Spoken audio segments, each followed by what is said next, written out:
Hey, podcast fam, Eric here. And if you're an affiliate marketer or looking to monetize your online presence, you need to know about shareasale.com. ShareASale is not just an affiliate network. It's your gateway to a world of opportunities. With thousands of high-paying affiliate programs across various niches, ShareASale connects you with top brands ready to collaborate with content creators like you. Imagine earning commissions for simply sharing products you love. Whether you're into fashion, tech, or lifestyle, ShareASale has got a partnership waiting for you. Ready to turn your passion into profits? Head over to krmpods.com/ShareASale and sign up today. It's free, it's easy, and it's your ticket to unlocking a new revenue stream. Hey, Fox City's Murder and Mayhem listeners, we are back, and this is just a little announcement to let you know that this episode, we actually recorded it for the Milwaukee Mafia Patreon. But after recording it, we realized that this would be a great episode for Fox City's Murder and Mayhem. So we just want to give you the heads up that this is going to sound like a Milwaukee Mafia episode, but the content within it is very relevant to any Fox City's Murder and Mayhem listener.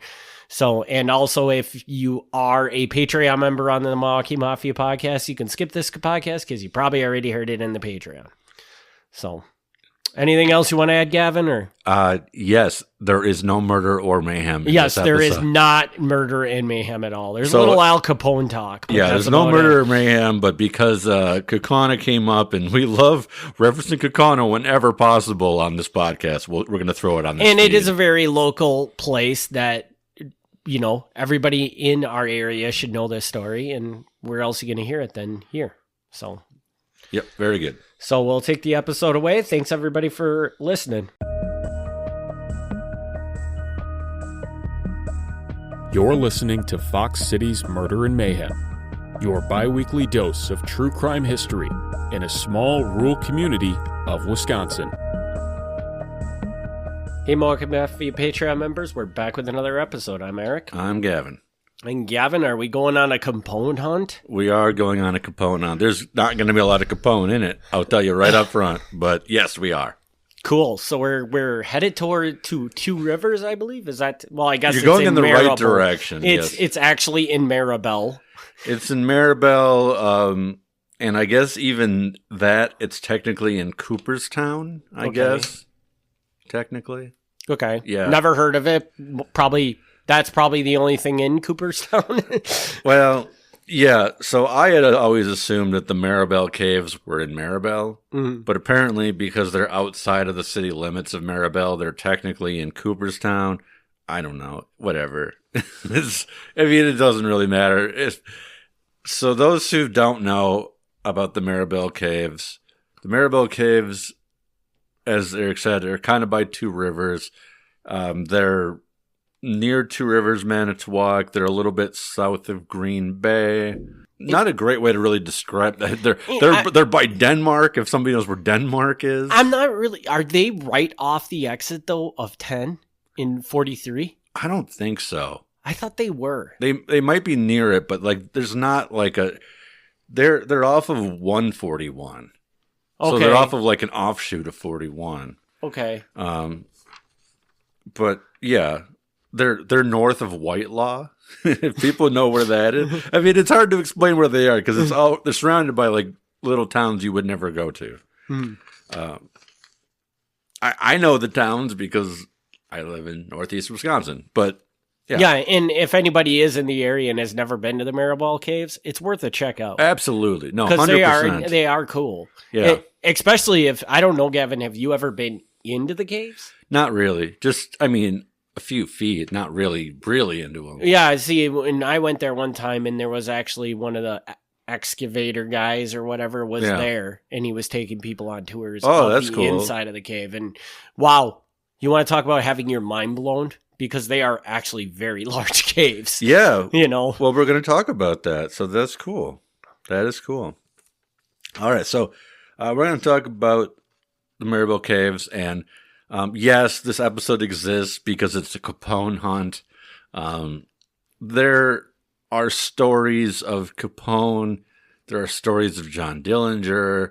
There are stories of hauntings. There's all the stuff you get whenever you have an interesting property. The Maribel Caves Hotel Very interesting property. Now it's rubble. It went through a fire and a tornado, but you can still see it because it was made out of stone. So it's fascinating. Even as ruins, it still looks cool. Mm-hmm. And if I'm not mistaken, it's right next to the caves, but it's actually private property. Correct. And so you can't like walk up and touch it or anything because it's all fenced. That is 100% correct. Yes, the hotel is private property. So I'm sure people violate it all the time, but you're not supposed to go there. Yes. The land containing the Maribel Caves, we can trace that all the way back to 1837. I'm not going to do this. I'm not going to do the whole thing. But it was originally owned by Henry Baird, who was the first lawyer in Wisconsin. He's kind of a big deal, but I think he was just buying up property for the sake of buying up property. For all I know, he was never even there. He lived in Green Bay. I don't know if he was ever really there. I don't know if he knew there were caves there, but he was the first owner. While he was the owner, they found medicinal spring water on the property, but it was largely ignored. People didn't really think much of it. They're like, oh, that's neat. There's springs on it. And that wasn't even all that uncommon. You can find this. Nobody really talks about springs anymore, but it used to be that towns would really kind of celebrate that they had a spring, and people could come and they'd be like, oh, you've got the really good water. Keeping in mind that in the 1800s, we didn't have the full water purification systems that cities have now. So when you're getting like the really good water that you don't have to take home and boil, you get pretty excited about that. And what is a spring? Is it where the water? It comes like out of a rock. It comes out of a rock? Yeah, like it'll come trickling out of the side of like rocks. And so like the rocks purify it somehow. Okay. I don't know the chemistry behind it, but by doing that instead of just flowing in a river, apparently it's cleaner water. Mm-hmm. In 1872, the land goes to Judge Henry Eldrick. He also doesn't really seem to do much with the property either. And then finally in 1892, the first of the caves was discovered on the property. The first real cave was discovered there. And then it became land that people wanted. So the judge then sold it to a man named Charles Steinbrecher. So the Steinbrecher family is kind of the family that kicked off what we know as the Maribel Caves and Hotel. Charles, relative of his name Walter, and some other people said, hey, you know what would be really great if we built like a health spa. There's like health spas in Europe and people love them. People can come, they can stay at the hotel, we can give them delicious clean water. And they will like, because again, like this is 1892. Clean water is a big deal. Mm-hmm. So they do that. So to invest in it, they go to Walter's brother, Francis Steinbrecher, and here, you got a drink? You don't have a drink with you today. No, I don't have a drink. I want to take a drink. Okay. Oh, that's delicious. So Father Steinbrecher was the priest in Kaukauna. Oh, of course he was. He was, of course. And through Father Steinbrecher, they purchased the land, and Steinbrecher went to the men in his parish, and they said, hey, you guys, a lot of you are stonemasons. Have I got a job for you? And they said, really? So he got 30 men from Kaukauna to come on out to Maribel and build the hotel from local limestone. It took them 4 months to build. I'm so glad to know that hotel was built by people from Kaukauna. I am too. You know? And I didn't know that a week ago. Yeah. So you're welcome for making you do this episode. Yes. I was pretty excited when I was like, what? The priest and the what? So, yeah, no idea. Under the Steinbrecher family's ownership, the hotel became a spotlight destination. Travelers from around the area would go there to enjoy the spa, drink delicious water. There were beautiful murals that were in the front lobby. Up to 200 guests could be there at any time in the elegant dining room and the spacious property. The 2 upper floors had 42 guest rooms, which doesn't sound large, but it was probably pretty big for its time. It was also a popular place for religious retreats. It went through various managers, even though the Steinbrecher family owned it. Apparently went through multiple people managing it. I'm not going to really go through that. Mm-hmm. Then in 1905, the Maribel Mineral Springs Company was incorporated. And this was a company specifically designed to take the mineral water, bottle it, and ship it around as a commercial enterprise. And again, it's a Kaukauna company, believe it or not.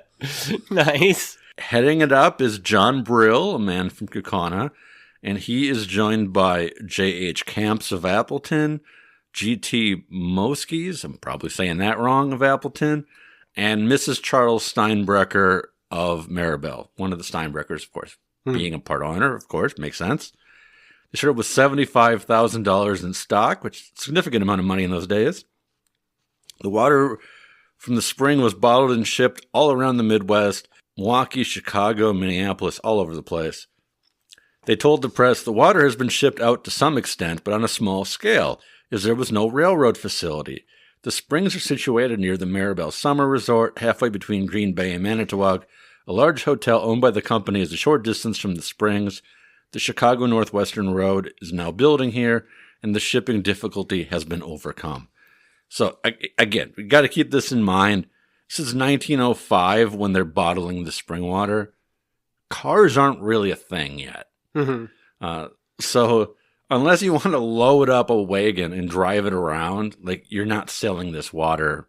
But the train is now coming through town, so now you can get it wherever you want it to go. Okay. So this like elevates Maribel from being this little local hangout to being like a Midwest, known place. They get big enough that they create a branch office of the Mineral Springs Company in Milwaukee, so they can send it down to Milwaukee, and then from Milwaukee they can handle it there. They can disperse it to wherever it's got to go.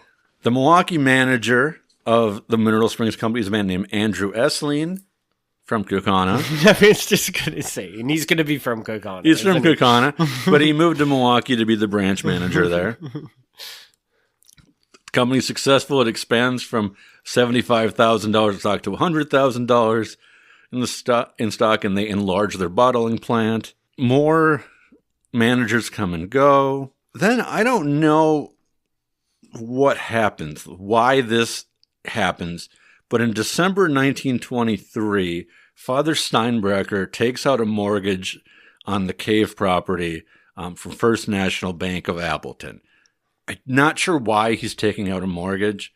I don't know why, if there's like some kind of financial difficulties or something, if they don't have it paid off or what the deal is. But he takes out a mortgage on the property. At this point, they own not only the hotel, but the whole caves as well. The caves are all privately owned here, along with the hotel. He takes out that mortgage in 1923. In 1925, tourism to the caves just falls off. It just drops. It's really kind of weird because the newspaper speculates that the reason that tourism drops off is because now in the mid-1920s, cars are everywhere. Now people, not everybody has a car, but a lot of people have a car by the 20s. And they say, well, now Green Bay and Manitowoc residents don't have to go to Maribel anymore. They can go wherever they want because they can drive. Which, that to me is like weird. I don't know. I feel like the opposite would happen. That you'd be like, well, yeah, Green Bay and Manitowoc people can go other places. But why wouldn't somebody from Kaukauna now want to go to the Maribel Caves? Yeah, why aren't you getting people from Oshkosh and Milwaukee driving to the caves? Yeah. Like, it doesn't make sense to me. It seems like the automobile could get more people in. But I don't know. Another article did point out that Highway 141 was moved. They redid it. They made it stone. It had previously been, I guess, dirt. They made it to stone, and in redoing it, it was now, quote, several rods away from the hotel. I'm not sure exactly what a rod is. I could have looked it up and done the math, but I didn't. And so apparently it used to be the road kind of ran right in front of the hotel, and now it didn't. And that one I can see hurting it big time. Yeah. And that, I would say, is probably consistent because if you've driven past it, like now in the modern times, you're close enough that you can see the hotel, but the road doesn't really go up to it. Mm-hmm. So I'm assuming that's kind of what they're talking about, in that before you could probably just drive right up, pull off, and you were there. Now you'd have to like find the exit and other stuff, which, right. you know, I don't know how big of a deal that is, but it might change whether you stop or not. Father Steinbrecher died in September 1927. The property went to his mother, and then the mood surrounding the health spa apparently changed. Now, I don't know. This is a lot of speculation. In 1988, so keep in mind, this is 60 years after this. Okay. A man from the local historical society wrote an article saying, quote, "The hotel experienced a radical change in clientele, which included moonshiners, prostitutes, and reportedly John Dillinger and Al Capone." Okay. So I looked really, really hard. And if somebody else can find something, please send it to me. I'm happy to be wrong. I'm happy to be corrected. I could not find any reference to John Dillinger or Al Capone earlier than 1988. Okay. Which means they weren't even mentioned as being connected to this place until at least 50, if not 60 years later. And it almost sounds like that guy could have just written an article and said that it became a place where criminals went, like Al Capone and John Dillinger. He might not have even meant that they specifically were there. Yeah. I would so say. I'd love to see an earlier source, but of the places that have had alleged Al Capone connections, this one seems really weak because we don't have, to my knowledge, we don't have anybody actually saying they saw him there, which normally we at least have that. We have something like, oh, yeah, my mother used to work at the property and she saw so-and-so. You know, we at least get these stories which are questionable, but they at least claim something. This claim is extremely weak. He's hardly claiming anything at all. Mm-hmm. The priest dies in 27. The mom takes it over. And then in 1929, the hotel was closed to the public. In May 1929, a local group called the Isaac Walton League, which nobody knows what that is anymore, but they're a conservation group. They pushed to have the state buy the property for a state park. This fell through, and next it was proposed as a county park, which also failed. September 1930, the Steinbrechers could not keep up with mortgage payments and were foreclosed on by the First National Bank of Appleton. And then ultimately, the People's Savings and Trust Company of Appleton bought the property at auction for $13,000, which was less than half of what it was valued at. They, in turn, on either late 1932 or early 1933, sold it to the Cherney Construction Company, and Adolph Cherney, who was a prominent road and bridge builder, operated the site as a tavern. So I'll pause here for a moment. So, like, he turned the hotel into a tavern? Yeah. I bet you that would be a pretty badass tavern. Yeah. Going back to the Capone thing, this is where I have more concerns. We've stressed this before, or at least I've stressed this before. When you look at Al Capone and the timeline of Al Capone, there was a while where he was in Chicago and nobody really knew who he was. Then there was a time he got big. Then he went to prison. Then he got out of prison and he retired to Florida, and his mental health deteriorated because of syphilis. Okay. During the time he was big in Chicago, and everybody would have known who he was, and his face was in the paper all the time. So if you saw him, you'd be like, "You're Al Capone," or "You look like Al Capone." That is a narrow window in like the late 1920s. Okay. And what really bothers me is that this is conveniently around the same time that this place is going closed to the public and then is trying to be sold to the state and ends up getting foreclosed on and being sold off. Now, again, this other guy in the 80s is like, briefly while the mother's taking it over, there's some shady people there. So it's not out of the realm of possibility that during that window, there were shady people there. There were moonshiners, and the moonshiners had some kind of connection to Capone. I'm not saying it's not possible, but I am going to say the window of when Capone was active and the window of when the hotel was actually open, there's a very limited overlap there. Mm-hmm. Because half of the time Capone's active, this place is basically closed. Mm-hmm. So that makes it even a little more unlikely to me. Not impossible. And I'd love to actually get some kind of confirmation. The moonshiners and prostitutes. Granted, I mean, I threw this together in about a week. I didn't spend months researching this. But I didn't find any article referencing people, any contemporary references of people hanging out there, police raids on moonshiners. I didn't find anything like that at all. Okay, so that was going to be one of my questions. You don't even find any sort of trail that would suggest that this rough time happened. No.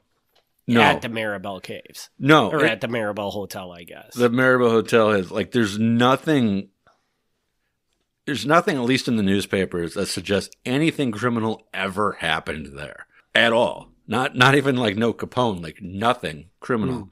Which, I mean, I would actually be more shocked if there wasn't something criminal, because a hotel is going to have criminal things happen at it, regardless of who the owner is.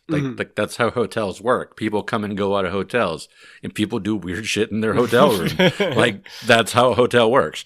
But there's no public instance that I'm aware of where people are actually getting in trouble there, or it has a reputation for having less than the best clientele going there.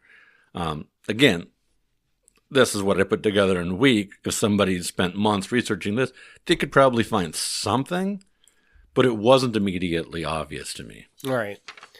And you would think that if for per se chance, in that window of time when Al Capone is really big, I mean, if somebody did see Al Capone there, probably be a news article about it or something. Could be. Do you think? Could be. I mean, I don't know about that. The thing with the Capone stories, and again, we've had Capone episodes before, so I'm probably repeating myself. The thing with the Capone stories is we know that he did go to the North Woods. It's not that it didn't happen. Mm-hmm. And so inevitably, if you're going to travel from Chicago to the North Woods, yes, you are going to stop at a restaurant. Yes, you are going to stop and get gas. It's going to happen. So it's not that Capone didn't visit places in Wisconsin. He absolutely did. It would make no sense that he didn't.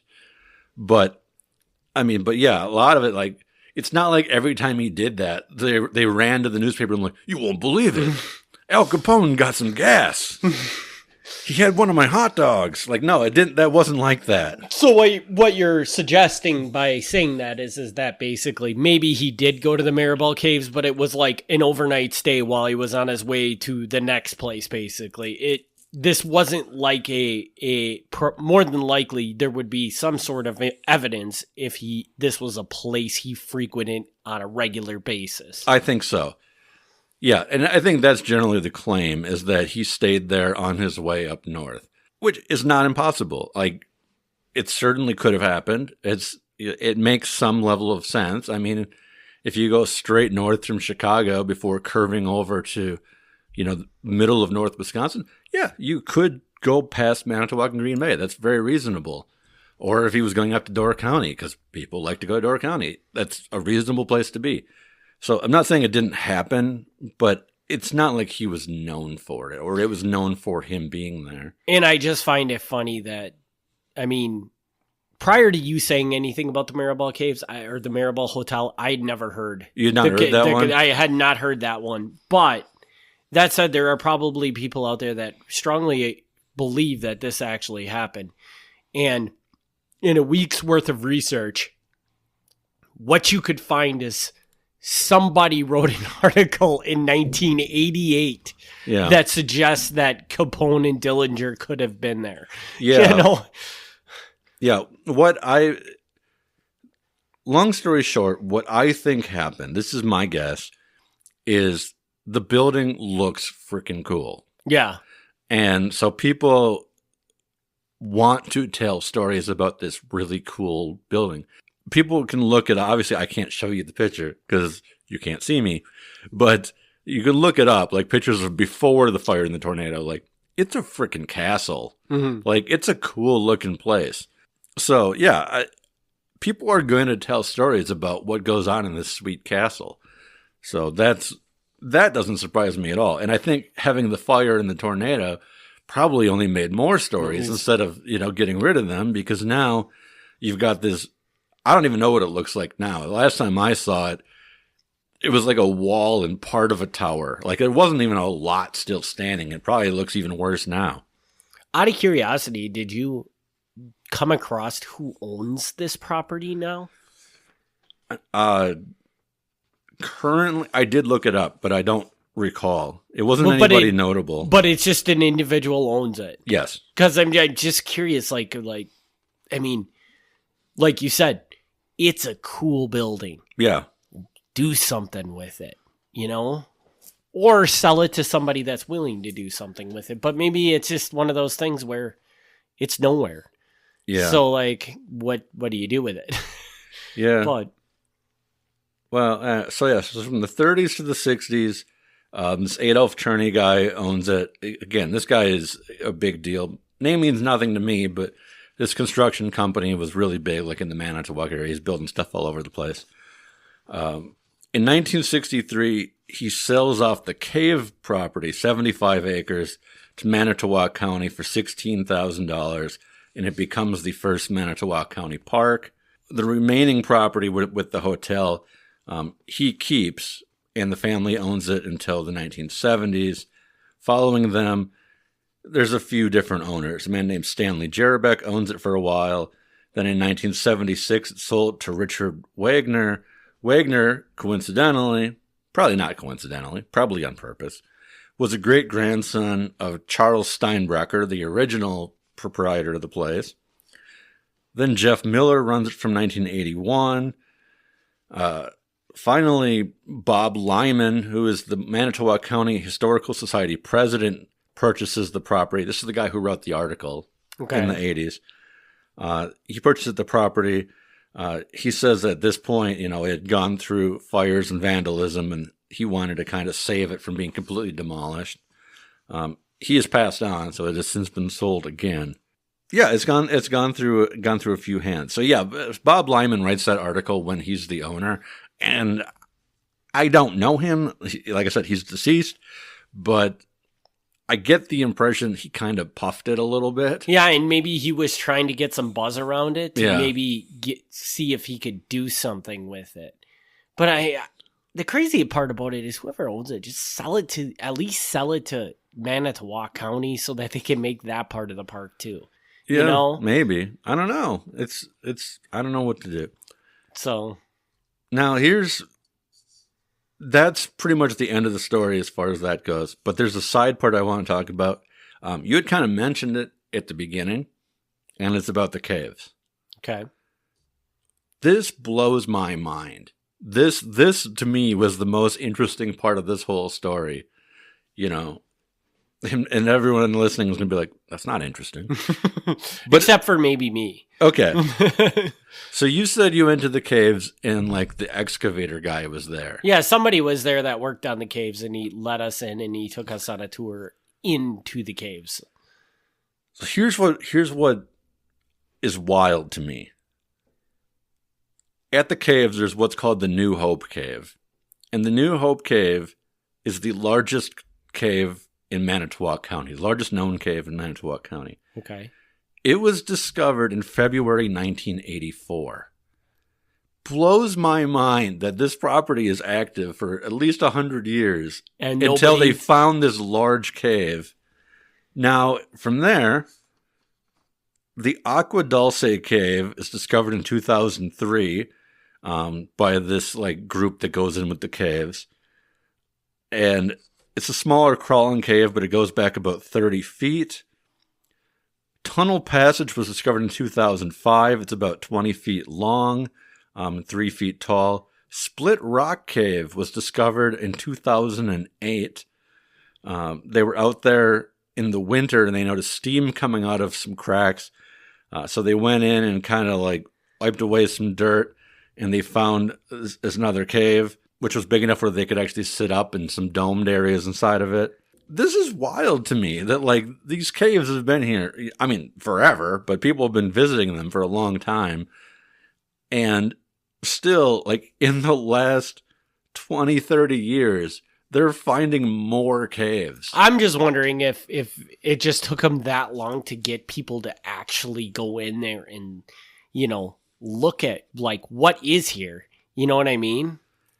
Yeah, but that's weird because so like you said you were there and like the excavator guy was there, and I'm assuming this is this group that's going in. And I would assume so, yeah. And like that's wild. That's wild that like any day they could like announce, "Hey, guess what? We found another cave that goes down to here and here." Like the place is like not just a county park, a very nice county park. It's an active site. Yeah, where they're actually still digging for this stuff. And what did you say? Like as late as 2003 was the last time they 2008 was the... Well, and it's probably more recent than that, but 2000, like the website that's run by this group, they're called the Wisconsin Speleological Society, which is not... I mean, I get it. Speleological, I'm sure, is like spelunking, like going in caves. But yeah, their website sort of drops off after 2008. I'm sure they're still active. They just, whoever does their website doesn't really maintain it. Update anymore. So they've probably found more caves since then. Yeah, but I'm just like, that is wild that they're finding, you know, to tell me like, oh, hey, here's another 30 feet of cave that we didn't know about. Like, what? Like, how is this not? Because people go in there every day. How do people not find this? It seemed like they don't go in there every day. No? Yeah, like this almost seemed like it was, you know, like a couple days a week they're down there. But I mean, like regular people could go in there. Yeah, but you can't like really, if you don't remember, like all you can do is hike a certain distance and then they have it blocked off.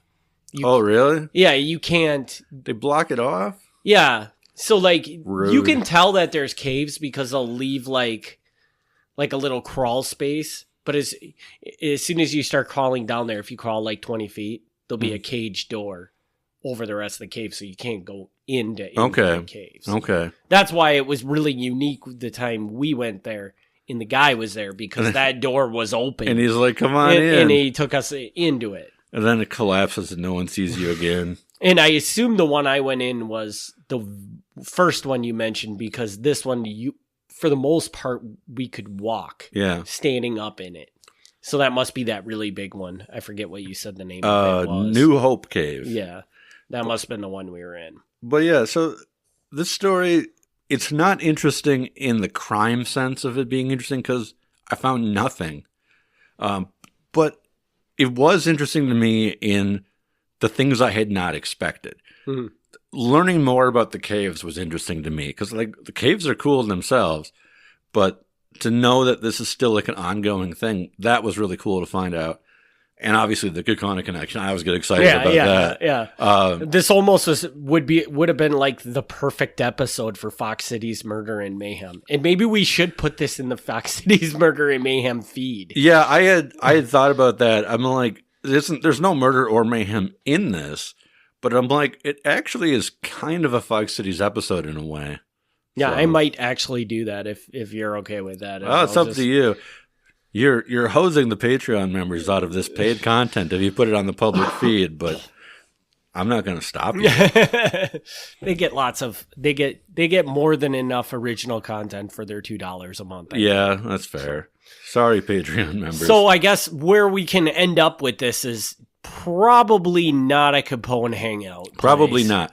And again, I'll say it, it's like the third time, but I'll say it. If somebody can find an article or something where somebody makes a reference to the place being a Capone place, please let me know. Like, I legitimately would love to know more about how this rumor got around. Apparently Eric had not heard it, but it's something I have heard. And as near as I can tell, that didn't start till the 1980s, which is a little late for a rumor like that to get going around. Yeah. You can't really take it serious once you find out it started. When you talk about Capone like 40 years after he's dead, like, again, not saying it didn't happen, but your reliability drops. And what is it, like 90 years after that place closed? That was like 60 years. But it's it's enough where the guy who wrote it probably did not know firsthand anything. And the direct quote that you read, I read that as he was using John Dillinger and Al Capone as examples of ruffians that could have been. Yeah, he says reportedly, so he's kind of vague about it. Yeah. But he does say moonshiners and prostitutes, and I don't know what his source for that is. So, again, even that, I'd love to know. It'd be interesting, because even if it's not Dillinger or Capone, I mean, moonshiners and prostitutes, I'm all for that. Yeah, where you're proving Gavin wrong, even if you can find like a crime that happened or some sort of disturbance at the hotel, if you can find some report of that. Yeah, but the place seemed pretty clean. The owners are all reputable people. I mean, the one guy being a very popular priest, I mean, you know, not that priests can't be bad people too, but not priests from Kaukauna. Not priests from Kaukauna. So he was, like when he was like an owner, he wasn't letting terrible things happen there. Like, so I don't know. Oh, I had one other question. Is this spring still there? Do you know? I assume that when the guy bought it in the 80s, the hotel was there and the bottling works was still there. So I assume that the spring is, I mean, I guess the spring could just dry up, but I assume it's still there somewhere. You would think it would still be there because, man, I mean, if they were bottling and shipping water out, this spring must have been able to produce a massive amount of water for them. Yeah. You know? But it wouldn't have the draw that it used to have. What do you mean the draw? Well, because you used to want that water because, like, man, this water's really good. And now it'd be like, okay. Yeah, but it would just be kind of neat to be like, oh, there's a spring, you know? Yeah, but I mean, that was a big thing in Waukesha. Like, Waukesha had the water, like, they were known for their water. And even when they started, like, making beer there, they made the beer using that water because it was considered such good water. Mm-hmm. And now, you know, obviously, I'm not from Waukesha. Maybe people in Waukesha still get really excited about the water, but I don't think they're known for that anymore. Mm-hmm. So, well, I'd be more than likely because at this point we just pour so many chemicals into our water to make sure it's clean that I mean, is there special water anymore, or is it all just water? Well, there's mineral water. Yeah, I mean, you can get stuff that apparently comes from the finest springs and mineral water from Switzerland or whatever. Yeah. It's still a thing. It's just, I don't think we think of it the way it used to be. Yeah. So, all right. With that, we'll wrap this episode up. We want to thank everybody for their continued support of the Patreon, and we will be back next week with a regular Mafia episode, in 2 weeks with another Patreon. Thanks, everybody, for tuning in. Thank you so much. Thanks for tuning in to Fox City's Murder and Mayhem. Join us in 2 weeks for another exciting episode of Murder and Mayhem.